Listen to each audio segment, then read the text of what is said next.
Hello and welcome out to this episode of Outbreak Gamers. I'm your host, WebDave, or David Anthony, or whatever you want to call me, and I'm here with Daniel McG. Daniel, how you doing, sir? I'm doing absolutely fantastic. Thanks for having me. Oh, dude, it's a pleasure to have you on here, man. Thank you so much for being here. Let me kick our banner on at the bottom. I'm bad about remembering this until I'm halfway through the show. There we go. So that way people can know a little bit more about you as we talk. Sure thing. So, dude, I really appreciate you making the time to get on here. We kind of back and forth a little bit, but it's just part of life, and we just work things out when we can work them out. And I greatly appreciate you taking the time to be here. If I get my mic aimed the right direction, that helps. So yeah. So, dude, how are you doing tonight? Fantastic. I just got off a really slow, boring day at work, and so Right. I'm looking forward to having a good conversation. To be honest, Well, uh, good. Well, good. Well, we're going to be talking about all kinds of stuff. And I guess if you don't mind, let's kind of get started with, I guess, so like, everybody has like their first job or jobs in their life. mhm. So what's some of the jobs that you might have had in your life so far? Well, I think I've kind of had more than most people my age at this point, Okay. just because I've sort of bounced around a little bit. Sure. Uh, Originally, I started at a Kroger just as a courtesy clerk, which is just the person who bags the groceries and gets the carts. Sure. And I was mostly getting the carts because Right. pretty much everyone else wanted to stay inside, and I was like, I can just be outside listening to podcasts for 6 hours. That sounds great. That's a So bargain right there. yeah, so I did that for like 2 years, and then stopped doing that whenever I went off to college. And after my freshman year of college, I started working at a movie theater called Harkins. Hmm. It's a pretty big chain, but it was the only one. It was the only Harkins in Texas at the time, Mm-hmm. uh, and now there are none in Texas because the Mm. COVID sort of came Oh, by and yeah. killed it. That Um, happens. but that's honestly that was probably my favorite job that I ever had. Like working in a movie theater was really cool. Got to do that for about 3 years. I ended up quitting to focus on school because I had switched to being an engineer, and so I needed more time to study because I was not Right. doing super well. Uh, let's see what else. Uh, I went to I went worked at Target for a little while. Right now, I'm working at a really small chain of retail, like upper end clothing stores slash ski shop called Saint Bernard, Cool. which is a really cool place. Yeah. And then other than that, I very briefly did some QA contract work for id Software for like it was like 2 weeks, so like literally Still, it's nothing. cool. But I really remember I had a lot of fun with it. Yeah. Um, and I worked for TD Ameritrade for about 6 months on contract until they let me go. Well, I might have some stock questions for you later, just so you Yeah. know. Now that I don't work there, I'm allowed to actually talk about it. Hey, that's how you think about So that. Oh, that is kind of funny. I tell you, we movie theater. My daughter works. She's a manager at a Malco theater, as you can see. I have a yeah, I was few wondering about posters behind me. She's, God bless her. She like every now and again she goes, "Oh, hey, we took this one down tonight. Do you want that?" Yes. it's such a fun job. Like Yeah. I don't know if it's necessarily like a career job. I guess if I had gone management, it could have been. Of course, the building shut down, so maybe Right. not. But just as like a part-time job, Hmm. like putting in the hours, hanging out with friends, watching movies, getting free popcorn, it was. I Yeah. mean, it's like the perfect job to have while you're in school. It's so Yeah. fun. Yeah, exactly, and that's what she did, and she's still kind of balancing what she thinks she might go as career wise, but right now she's really enjoying this, and it's paying pretty good for her. So right now she's gonna stick it out for a little while longer and see what happens. But tell her it's any job right now is a good job to have. True. So better than having no job at all. So Daniel, let's get Yeah. into some of your gaming. So I guess what was maybe your first system, or how did you actually get exposed to gaming in your youth? So it's probably it's a weird story actually. I think because Good. my yeah, I Ah, guess we're ready for it. there we go. Because my obviously like I'm trying to work in games now. I'm on a big podcast. Like you would think that I was a gamer my whole life, but that wasn't really the case. Like when I was growing up, we weren't like poor by any means, but we were going paycheck to paycheck, and so Sure. it wasn't always the sort of situation where like I could just ask for a console and realistically get one. Right. So my like gaming career, I guess you would say, started on just a PC that my dad had brought back from work, and it was games that I immediately bounced off of at first, right? Because the discs that we had was it was like Myst and like the original flight simulator that was Oh like wow, yeah. almost impossible to parse through. Hmm. Um, and then eventually, my sister started dating this guy who was like, "Hey, video games are pretty cool. Like, you should get into video games." And he lent me, what was it? Unreal Tournament 2004 Ooh, nice. and Jedi Knight Jedi Academy. Mm-hmm. And from there, it was pretty much game over, right? Yeah. I still wasn't like a huge gamer at that point because I was very much an outdoor kid. I grew up in Missouri up until I was like 12 or 13, Hmm. and it was really normal there for kids to just be outside like Oh all yeah. day every day, right? Like we would Yep. go down to the pool, we would go catch tadpoles at the creek or mess around in construction sites we shouldn't have been in, Been there, done that. just getting into trouble, right? Yeah, yeah. So I didn't actually own like a proper video game console until one day we were playing flashlight tag, which is just tag with a flashlight. If Right. you or any of the viewers didn't know, it was really popular in Missouri because we didn't have a lot going on. Sure, So, sure. but I crawled underneath one of my neighbor's like decks, and I was like 10 at the time, or maybe even younger. And when I was under there, I found it was one of the like Game Boy Colors, the purple one that you can see through. I think it's called like Atomic Purple. Yeah, yeah, yeah. And I Exactly. just found it down there, and it had a cartridge in it for a game called Mr. Nuts, which is like, yeah, which it's like Oh, a Mario ripoff where you play as a squirrel. Like it's not yeah. good. No, Um, no, not well, really. no, it was so I had that for a while, and I at the time Pokemon was huge, right? It was like the Right. late 90s. So Pokemon was blowing up like The Simpsons had a couple years before. Hmm. And so I went up to my mom and I was like, "Hey, I have this thing." And I don't know why she didn't question that, but I was like, "Hey, I have this Game Boy now that you didn't buy for me. And I would That's really like funny. to have a copy of Pokemon Red." Uh, and that was probably the first game that I got like really super into. Like Right. I never beat it because I was dumb and a kid. Nah. Um, and then it was so I was hooked on Pokemon. Pokemon is really one of the only franchises that I have like really big nostalgia for. Hmm. And then in terms of like actual consoles, I didn't get one until a couple years after that. For Christmas, my parents bought me one of the big chunky PS2s, right? Nice. Yeah. And I had that thing forever. Like I didn't upgrade from that until the 360 generation was almost over, and Oh I had wow. moved to Texas. Yeah. Um, so it was, I had this huge collection of PS2 games. I've still got it. I don't know what it's valued at, but I'm sure some of those games are worth something at this point, right? Right. Um, Best video game catalog of all time, the PS2, right? Yeah. It's And an I awesome stuck on that system. thing forever. It wasn't until my friend showed me Fallout 3, and I think that had already been out for like a year at the time that he showed it to me, that I was like, I should look into getting a 360. Like I should probably upgrade. It's time. What is that? It's time. Yeah. Uh, but I would say realistically, so like that's the history of like the games that I played. Hmm. But basically, the whole time I was living in Missouri, I wasn't. I would never have like considered myself like a gamer, right? Like that was never a thing that I wanted to do. Hmm. My career goals was like, I want to be a mythbuster. I want to be an engineer. I want to be a scientist or whatever, right? Those pretty awesome Um, goals, though. yeah, well, Heck it yeah. was it was fun goals for sure. Sure, sure. But when I moved down to Texas, it was before the time that kids had cell phones, which I still don't know if they should, but they do now. Yeah, they do. Um, and so I moved down and I basically lost touch with like all of my friends, right? Like Right.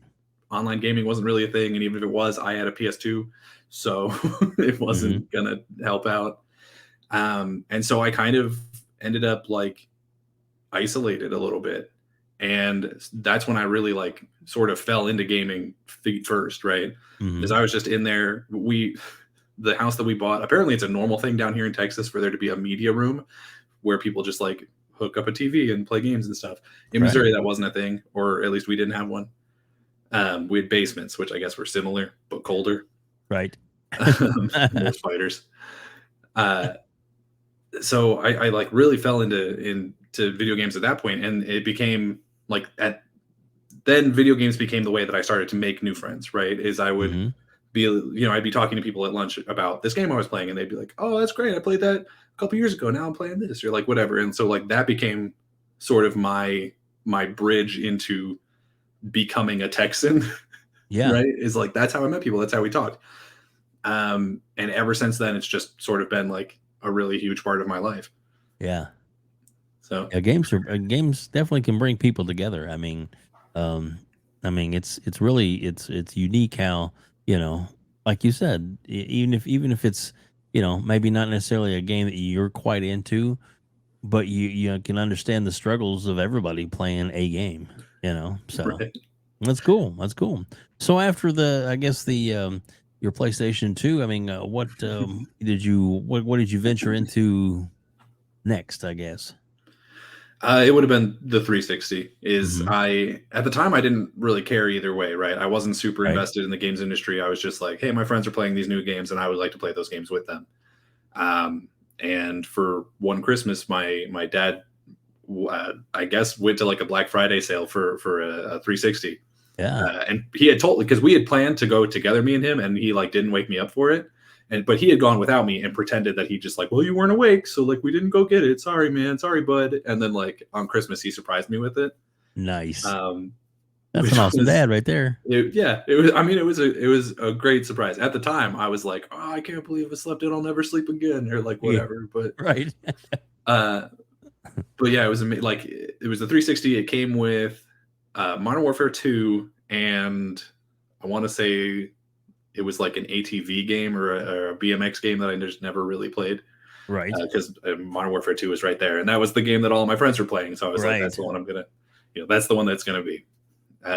And so that's sort of, my channel sort of focuses more on the Xbox side of things. I tend to lean in that direction, Sure. and I 100% blame the 360 for that because the 360 was kind of like I don't want to say like a lifesaver because I would have been fine without it, but it was like that was the way that I made friends was playing all of these games online with my other friends that were down here in Texas. Yeah. Um, and so it was very much that thing where it was like there's so many 360 games that I have amazing fond memories for, like Modern Warfare 2, Fallout 3 in New Vegas, like Skyrim, Oblivion. Like there's Hmm. so many amazing like that's when I really started to fall in love with like the writing and worlds of video games because of the primarily it was like BioWare games and Bethesda games.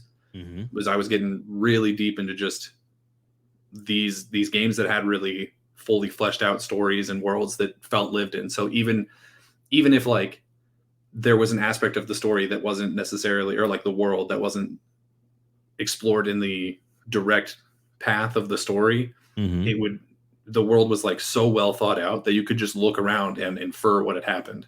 Right. There's a really great YouTube video. I wish I knew who made it. Um, that it talks about a term that I think the author made up called shandification, which Hmm. is this idea of like if you're looking at a piece of media or a fictional world Hmm. and you start asking questions about it, are there answers to that question? Right. Hmm. So it's things like, what do these people eat? Like it's Yeah. just simple things like that, right? And in games like Fallout New Vegas, there's always an answer for that, right? You can go and you can be like, okay, well, outside of the New Vegas strip, there's this farm, and then there's even like a quest line there and like all this stuff. Like those games do such a great job. Like Bethesda games and Bioware games up until recently do a really great job of making worlds that are real and living and breathing and then Right. just sticking you in it with a specific story.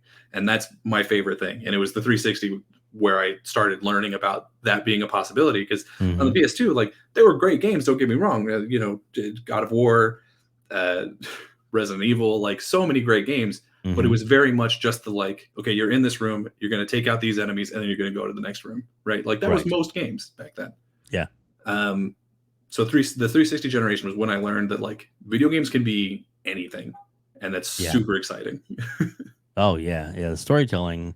A lot of people really love that, and me personally, I mean, there's some elements that I'm like you. I'm like, this is cool. I want to know more about this and find out about this and get into this.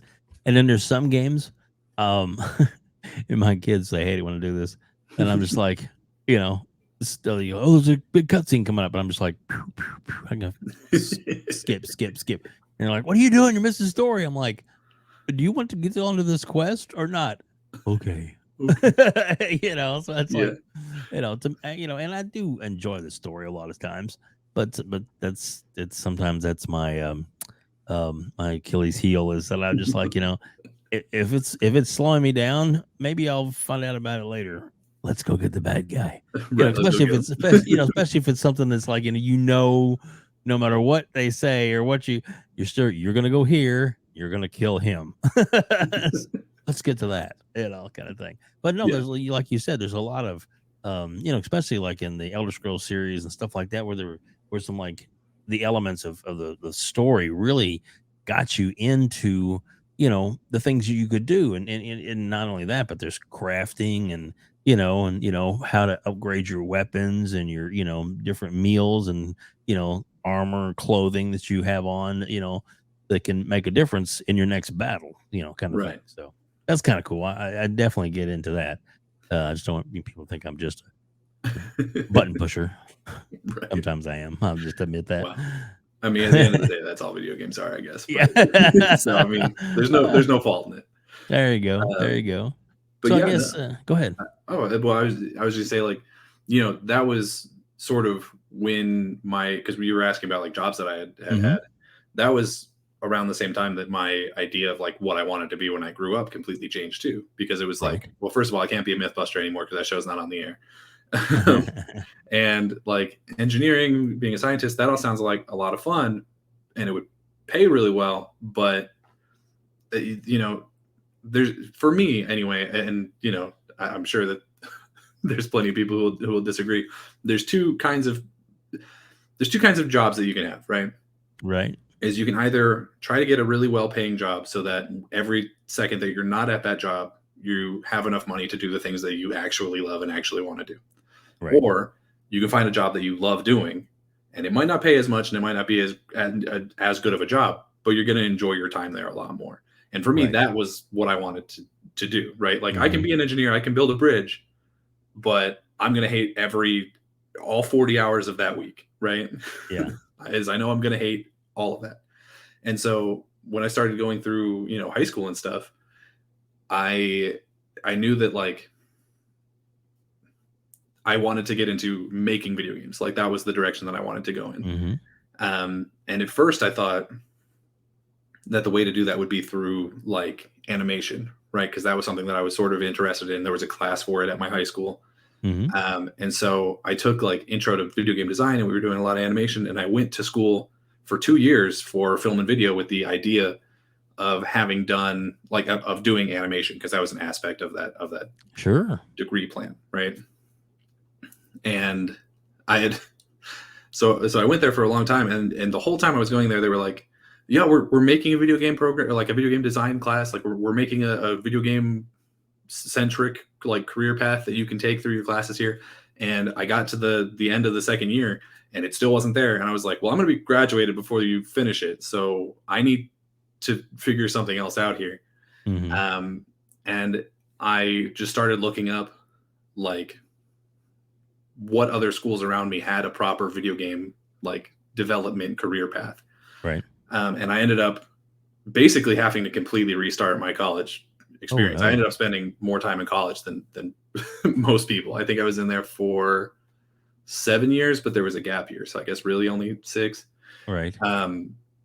Because I spent 2 in film and video, and then I switched. I was at the University of Texas Arlington, and I switched to the University of North Texas, and I switched to a computer science background because I already had sort of that engineering background. I had done Hmm. a lot of higher end math and sciences in school, and they had a specific career path that was video game programming, and it was taught by my favorite teacher of all time, who Dr. Ian Parberry. He's amazing. He kind of looks like if Gandalf from Lord of the Rings just got like really into AC/DC. You know what I mean? Okay. He's got the big hair. He's got the studded belt. He's got the, the band screen tee, right? Like he was amazing, right? And he had this big history of like things that he had helped on, right? He one of his first students went on to create Call of Duty, right? Like he taught that guy, right? Nice. Yeah. He's one of the leading like luminaries in video game procedural generation. Like he writes papers that are quoted at GDC, right? Sean Murray from I forget the name of his studio, but the guy who made No Man's Sky quoted Ian Parberry at one of his GDC conferences, and I was watching it at the time, and I was just like, I know that guy. Wait a minute. That's awesome. Like it's so cool. So I had to switch and learn from him. He's basically like my hero. So I went through the whole thing. It was really hard, as I don't think anyone would be surprised to hear. If you were switching from a fine arts degree, where the hardest thing that you had to do was pick up a piece of charcoal and draw a vase and some flowers, right? And you're switching to calculus. Yeah. It's a little bit of a culture shock, right? Yeah. And basically none of my credits transferred. So again, I had to basically start over at square one. Wow. But it was so completely worth it. Like I ended up graduating because my first semester that I was there, I failed like half of my classes, right? Like I failed calculus. I was failing one of my science classes. Like I did really bad. Right. And I had to sort of like relearn how to learn, because at art school, you don't have to worry about learning so much, because there's no right answers. Like no one's asking you to fill out an equation or like figure out the answer to a question. They're saying, how do you feel about this? Make something that expresses how you feel about this. And you might be picking up techniques for how to do that, but it's not so much like learning as it is just experiencing, right? And that can kind of be a double-edged sword, right? Because if you're doing something that you love and you're having a lot of fun with it, then it's a great time. But there's also that side effect of like, if you're doing fine arts at a school where there are grades, then you could put your heart and soul into a project and just, completely put everything that you have into it and work on it nonstop for 3 months, and then turn it in, and your professor can just not understand it and then fail you for that project, right? Yeah. Whereas in engineering, if you understand it and you do the work right, then you get the right answer because there is one. Right. You pass. Right? Yeah, I get you. Yeah. So I started doing really poorly, but I started, going into office hours. One of my calculus teacher must have hated me. I was in every single one of that dude's office hours. Like every single week we were going over the homework, right? Like bad, right? And cut to 4 years later, and I graduated, got my bachelor's of engineering in computer science. I had a certification specifically in video game programming, and I graduated on the dean's list. And it was the awesome, most gratifying thing that I've ever done. I imagine. Well, congratulations, dude. That is awesome. Thank you. I haven't found a job with it yet, unfortunately, but it's only been about a year, so I guess it's not too unheard of. Right. Well, you never know, man. I mean, you get yourself out there, anything's possible.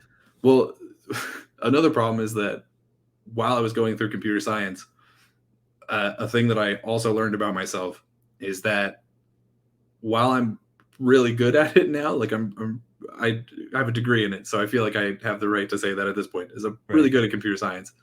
But I also kind of hate programming. Like it's really boring. Yeah. And that's when I started, I started up my YouTube channel as sort of like an outlet, right?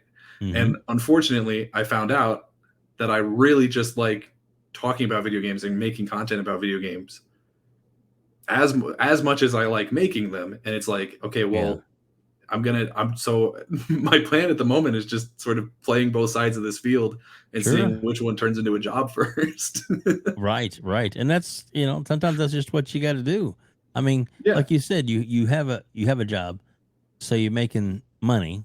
So that really kind of gives you hopefully at least a few years to kind of figure out where to go next without the pressure of like, ooh, where's my next meal going to come from?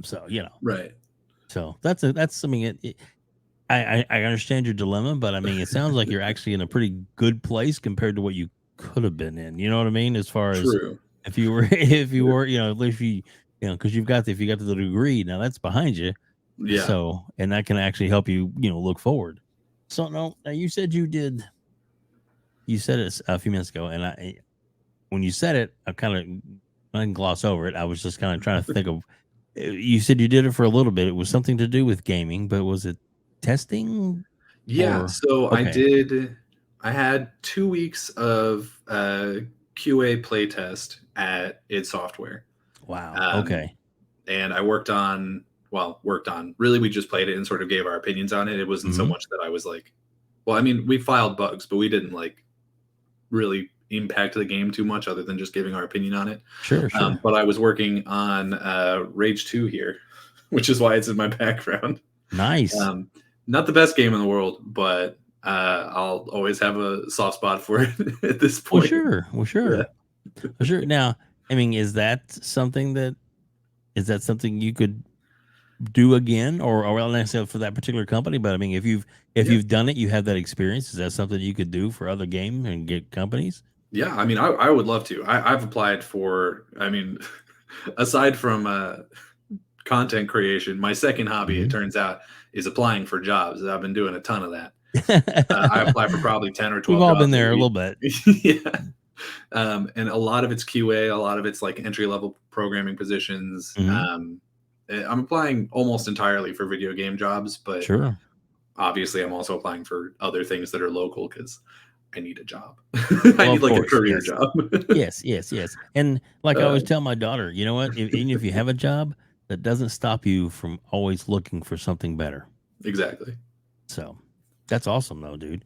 So but you did enjoy that 2 weeks of doing that though? Oh, it was fantastic. Yeah, it was. I got to meet Tim Sweeney. I had, there was a friend of mine who, well, a former coworker of mine who was working there at the time, and I got to Mhm. get back in touch with him. Um, it was so great. Like they treated us really nice. I mean, obviously we were playtest QA and not like proper QA, so it wasn't like, Right.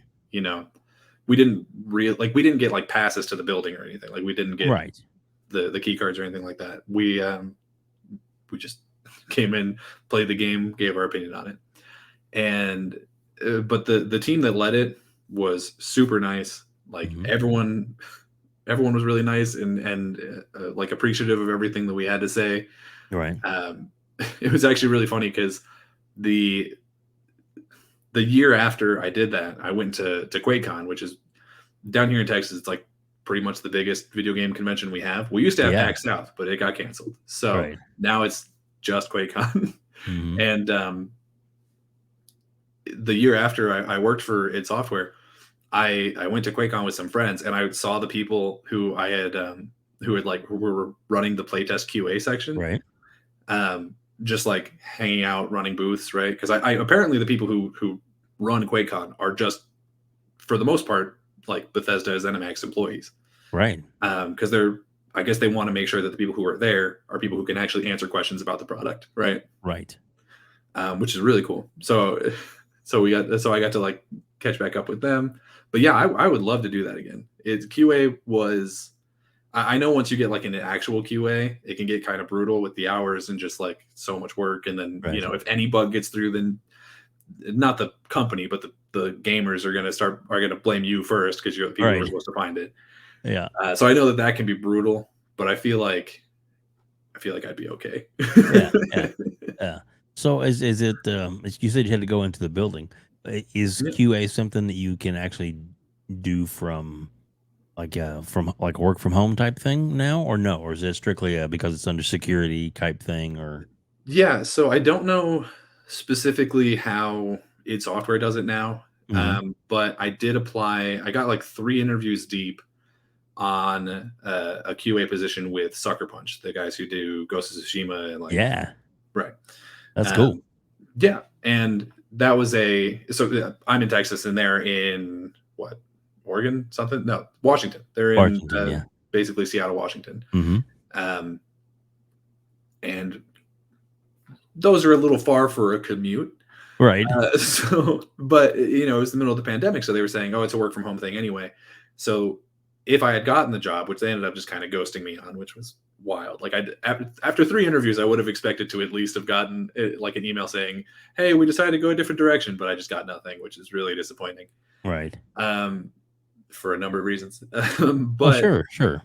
The the plan was going to be that while it was still a work from home situation, I could just work from my home in Texas. Apparently, they had already hired a bunch of people who were from out of state, and they were going to, send me a dev kit, send me all that stuff, so I could play the product and log all my stuff.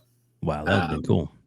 Yeah, so I imagine that's probably what most people or most companies did, at least during the pandemic. Right. But they had said even at that time, like, hey, when we start coming back to the office, we would like you to come back to the office. Would you be okay with moving there? And I was like, yeah, the Pacific Northwest sounds great. It's like 110 degrees here right now. Take me anywhere else. Until winter hits, go. And then you're like, it's really damn cold. I wish I was at home.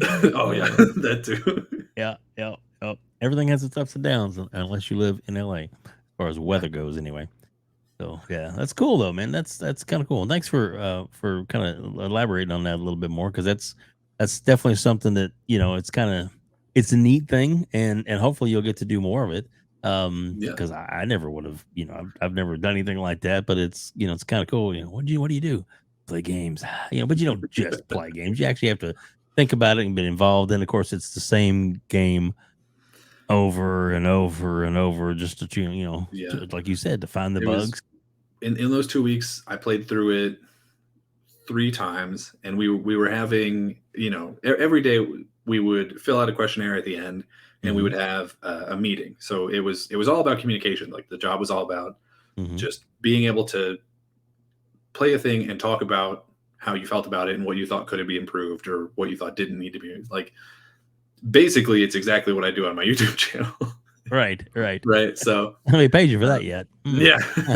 So it was that sort of situation where we would be playing the game, and then there were also things that they would bring in where they would show us like marketing material. So they showed us like a poster for, I think it was Wolfenstein Youngblood, and they're like, that game hadn't been announced yet, so it didn't even have the title on it. We didn't know what it was. Right. I meyou could kind of guess, because it was like, what is Bethesda working on that would have a swastika on it? Like, yeah, So you could kind of guess that it was something in Wolfenstein at least. But they were like, look at this promotional material. What can you tell about the game from this, right? And so it was like, I think there was like an Eiffel Tower in it, and you're like, okay, so it's in Paris, and there were 2 girls, and I'm like, I'm assuming these are the playable characters because they're very focal, right? So it was a lot of just like, here's the thing, how do you feel about it? So we were kind of like a sounding board or a focus group. Yeah. That's cool. Yeah. That's cool.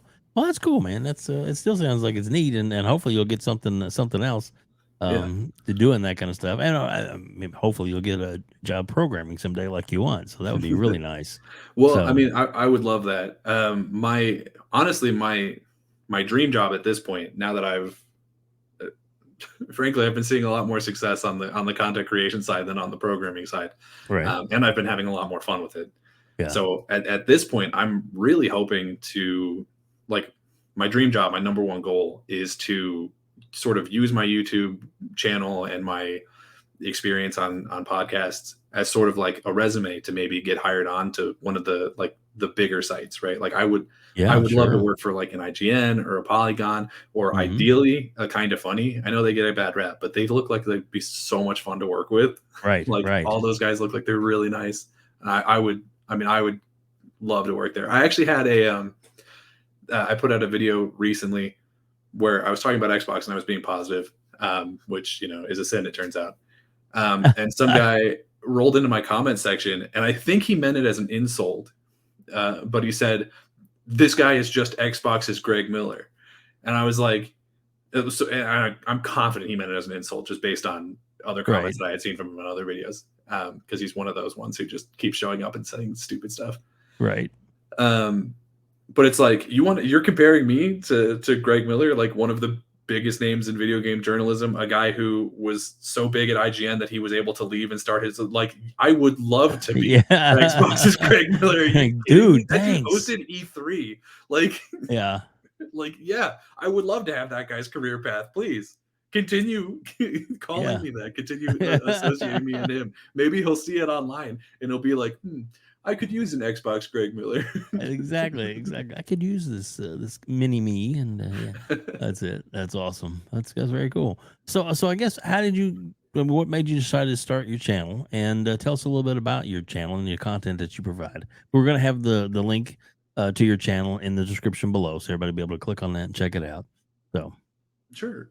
So it started. I was, I was going through my engineering degree, and I was sort of looking for an outlet to just talk about games because Mm-hmm. at that point I was so deep into just the industry, because that's the side of it that interests me more, is the industry side, where it's like the people working on the games and sort of the studio cultures and that sort of thing, just the business side of it. Mm-hmm. I'm more interested in that than I am about like reviews or like, here's a preview, look at this game, doesn't it look good? And it's like, yeah, but like so the first thing that I did on the channel was sort of a retrospective of the 2013 Xbox showcase, because that's a thing that Xbox gets lambasted for constantly, Right. and not without reason. Right? There were a TV, lot of TV, TV. exactly, Mm-hmm. and I would hear exactly that. Right? I would hear TV, TV, TV. I would hear, oh, PlayStation had such a better show. I would hear all those things constantly, and Right. I'm one of those people. I'm sort of a video game. I want to say a video game historian, but I guarantee if you ask me about things that happened on like the NES, I wouldn't know about it. Right. So maybe not. But right. So like I frequently go back and I'll watch old E3s just to like get a vibe of what that company was doing at that time. Right. Right. It's just something that I do for fun. Some people watch The Office, some people watch old E3s. And dude, I used to collect the DVDs when they came out. So They I did understand what you're DVDs for talking about. E3 presentations? They did. There was several companies that put those out, and I've got like 7 of them. No So way. yeah.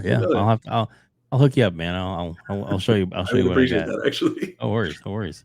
But so I would hear people talking about it, and I would be like, that's not actually really how that happened. And like looking back on it, a lot of the things that they were saying end up panning out anyway, right? Yeah. And then like you see things that come out afterwards, right? So okay. So one of the big things, right, is the TV thing, right? And people were constantly saying like, why would you talk about this at E3? And it's like, okay, well, first of all, that wasn't E3. that was a press event that happened a month or two before E3, where they were talking about the things that you could do with the console that weren't games. And they had marketed it beforehand as saying, hey, we're not really going to talk about games here. We're going to talk about the system. And even in that, while they were talking about, whenever they talked about TV, which they did say the word TV a lot, which is where that supercut comes from. Yep. Whenever they were talking about it, they would always have brought it up in like as an example of something you could do with a certain feature, right? So when they were talking about the snap feature where you could put a second app onto the side, one of the things that they pulled up was like, if you're watching a basketball game, then you could snap your fantasy sports to the side, or hey, you can use the Kinect to switch between all these things. And one of the things that they were switching between was TV. It was mostly that. Right. And then people always also bring up where it's like, okay, well, during their pre-E3 showcase, they didn't show as many games as they did at the PlayStation pre-E3 showcase. And it's like, first of all, they showed like 2/3, I forget the exact numbers, it's been a minute. They showed like 2/3 of the number of games. And their show was only an hour long, and the PlayStation one was 2 hours long. Right. So it was like we got to kind of like understand the common ground here. And then we get to the actual E3 conference, and Mark Cerny comes out on the PlayStation stage, and he's talking about oh, hey, we're getting all these streaming services onto the PlayStation. We're starting up a division to create PlayStation television content. We're making this Powers show. They brought the writer of the Powers comic book on stage. Right. He's talking about how Netflix is like PlayStation is the biggest platform for Netflix. And he goes on about it nonstop, not talking about games at all for like 15 minutes. And I'm like, how has this ever become a narrative that like Xbox was the TV? Like, Right. Sony is selling TVs and making TV shows, like, Yep. and they're talking about it at E3 proper. So Yeah. that was always something that drove me crazy. And so I made this whole breakdown where I was like, here's what really happened, at least in my eyes, which, like, granted, was probably slightly biased, and just like broke down. In those videos, I haven't gone back and rewatched them. I'm confident they're terrible because I made them like what, a year and a half, 2 years ago. That was before I had even really like properly launched the channel. Is I would make random videos whenever I like felt the urge to. Sure. It wasn't until I graduated last year that I really started like actually putting out content consistently. Right. So a lot of it's really funny actually. If you go back through my old videos, it's like you can see like my hair growing because I had really short hair at the beginning, and you can see like I move like 3 times. Like my background just changes because I've been moving all over the place. Right. It's this really funny like time capsule. But no, yeah. So I guess I've kind of gotten off track from your original question. Was just sort of why did I start my channel? It was because I had all of these like things that I wanted to talk about, and I was pretty confident if I talked about it to my friends that they would roll their eyes and beat me up because they'd be like, dude, I don't care. I just want to play the game, because that's how most people are. Right. And I was like, okay, well, I'll just grab this crappy Sony Handycam out of my sister's bedroom, hook it up to a tripod on a bunch of boxes in my bedroom, and talk into it for 2 hours. Well, and that's, A, everybody starts somewhere. Yeah. And B, it's a good outlet to, to get your creativity out, Say that again, creativity. Yeah. So, I mean, that's awesome, man. And then, I mean, now it's, you've got a more polished, and then, I mean, obviously you're doing something right because Boom, asked you to be a panel member on his show.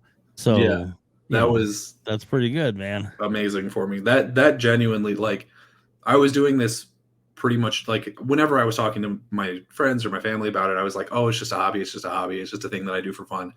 And then Boom reached out to me and he was like, hey, do you want to come on the podcast? And I was like, yeah.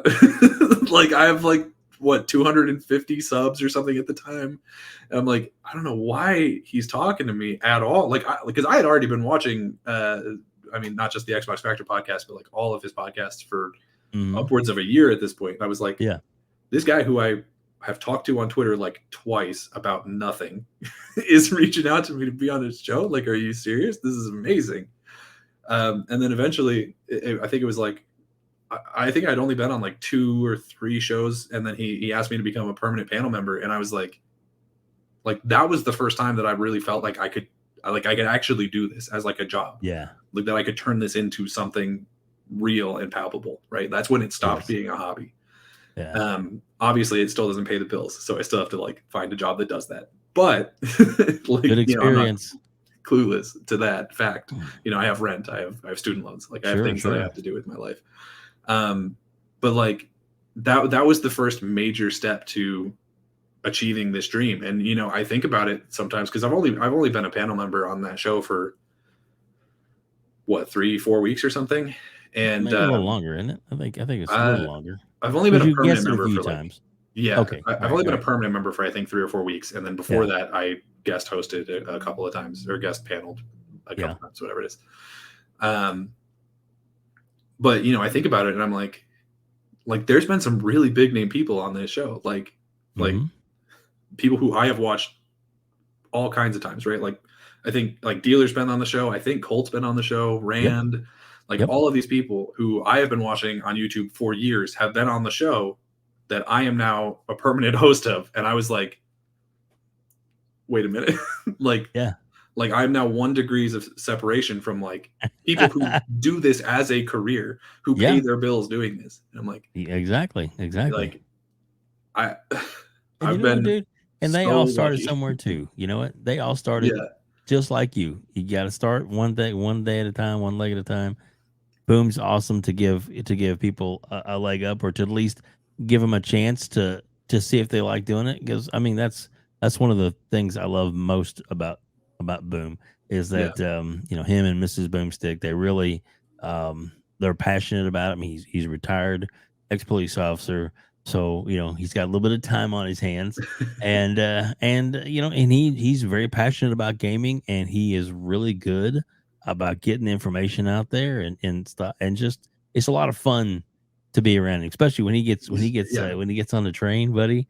Yeah. Woo! When he's Oh, fired up, absolutely. it's like, yeah, let's go, Boom, let's go. I love it. I It's love it. amazing. It's he has been so incredibly kind and helpful to me, like Hmm. not just in terms of bringing me on the show, but he's given me advice on like things to do for certain videos.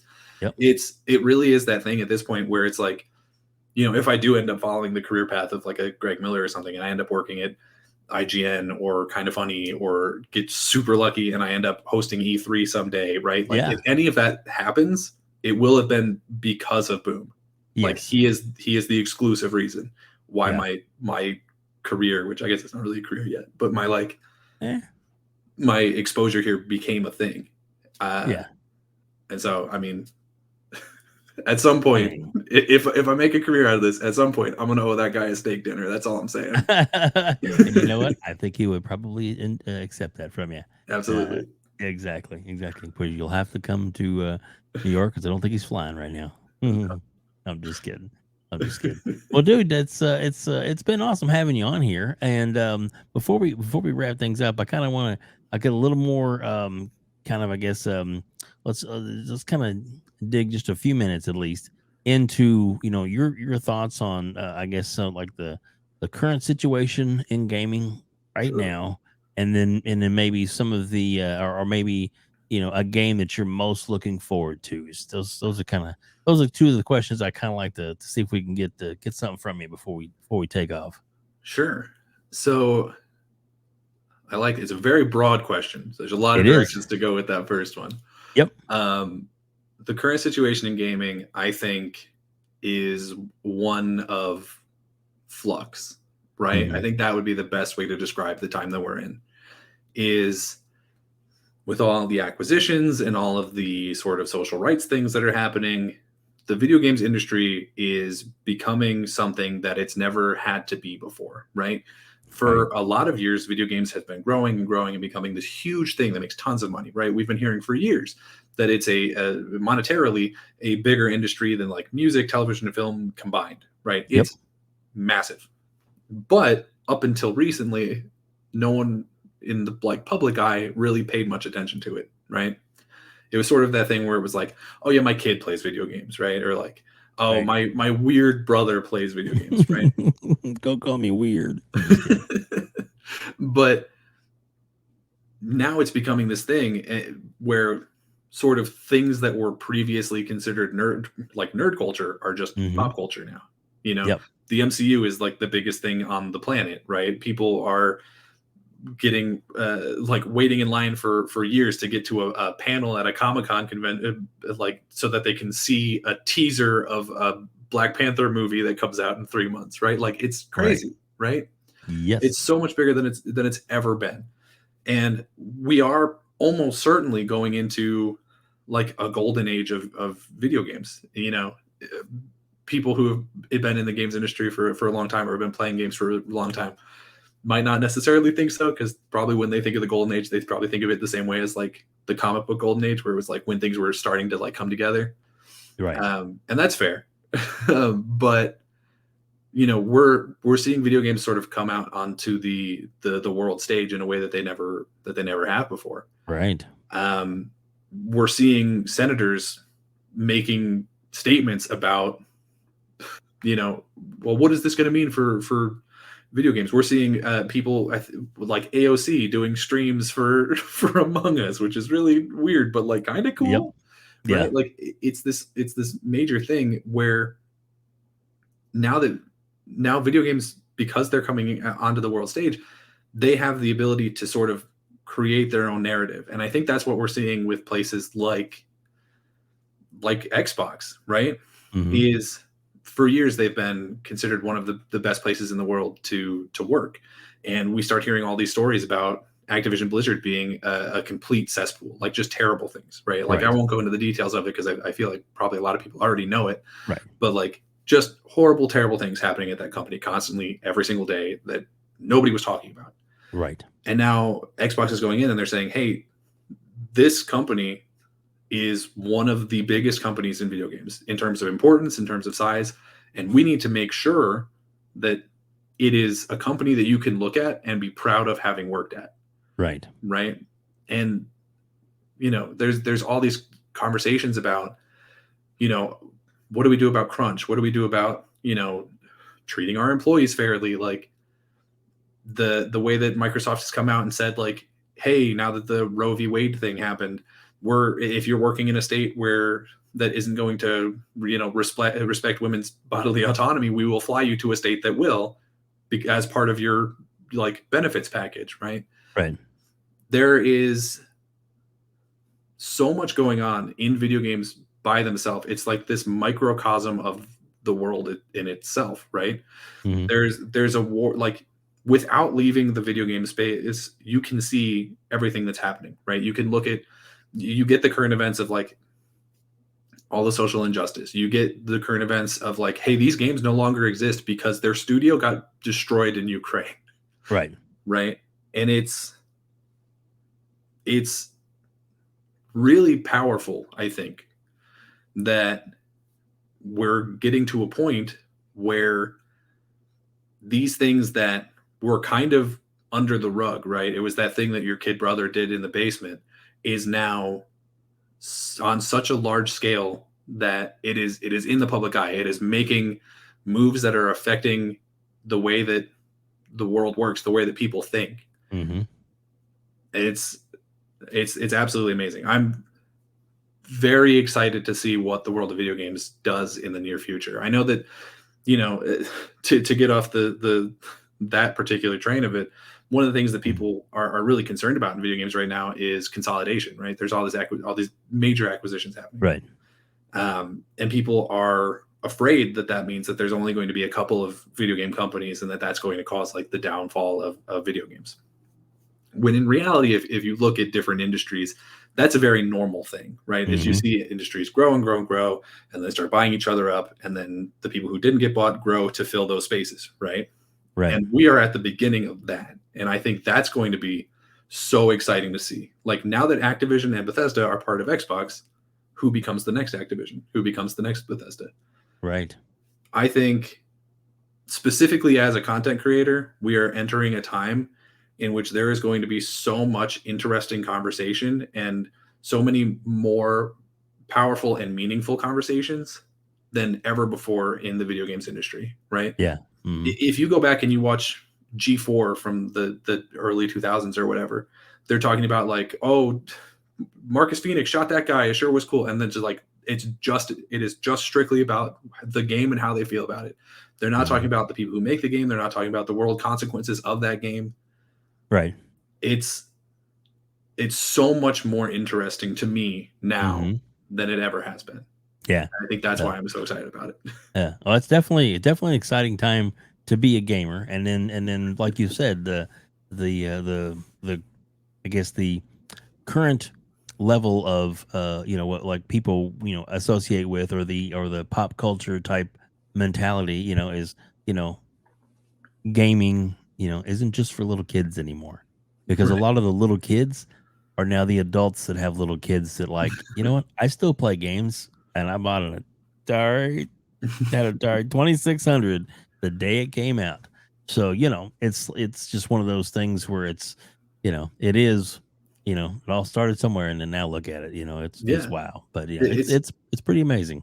It's amazing that like so many of the things that I was made fun of for liking as a kid, like right, like anime or Dungeons and Dragons or video games, right, are now like they're not like subculture, they're not nerd culture, they're just Right.